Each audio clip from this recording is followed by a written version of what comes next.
Hello students, today I am starting class 9th English, first poem, The Road Not Taken by Robert Frost. Robert Frost was born on 26 March 1874. He moved to New England at the age of 11 and became interested in reading and writing poetry during his high school years. He is known for his realistic depiction of rural life. He wrote about settings from rural life in New England in the early 20th century. He is considered the voice of America. His poems begin in delight and in wisdom. He was honored frequently during his lifetime. Robert Frost won 4 Pulitzer Prize for poetry. This is an achievement unequaled by any other American poet. Now the first stanza of the poem. Two roads diverged in a yellow wood, and sorry I could not travel both and be one traveller. Long I stood and looked down one as far as I could to where it bent in the undergrowth. The poet comes across a road forking into two roads. Both roads go in different directions. He wondered which road to follow, as it was not possible for an individual to travel both the roads at the same time. So, he, being a traveller, stood there for a long time, looking at one of the roads, bent in the trees and shrubs, and finally disappeared.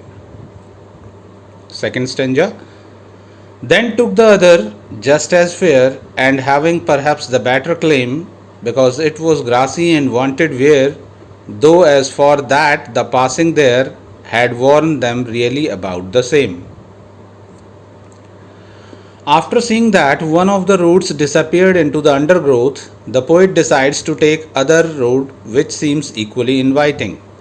The poet got attracted towards it as it had fresh grass grown on it and was not used much. Thus, being adventurous, he was tempted to take it as it seemed to be less travelled by. However, he felt that a good number of people had walked over the other road too. Now, third stanza.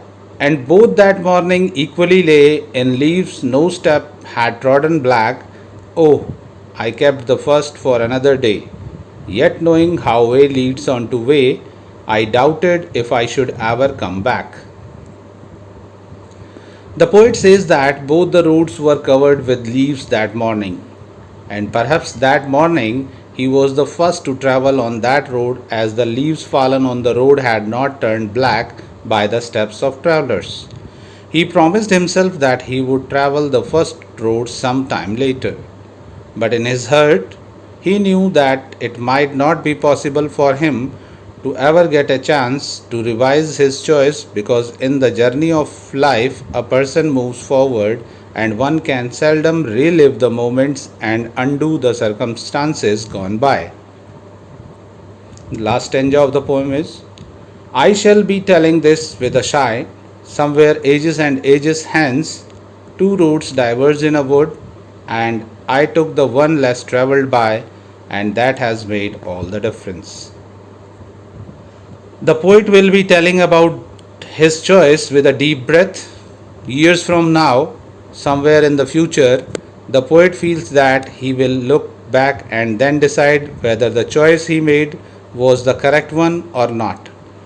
This may be indicating that making a choice out of the two objectives is responsible for our future, and that makes all the difference.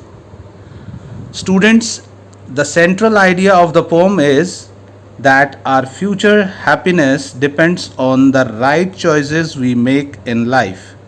Life offers many choices and alternatives, but we should choose our path with utmost care so that we do not repent in future. Thank you.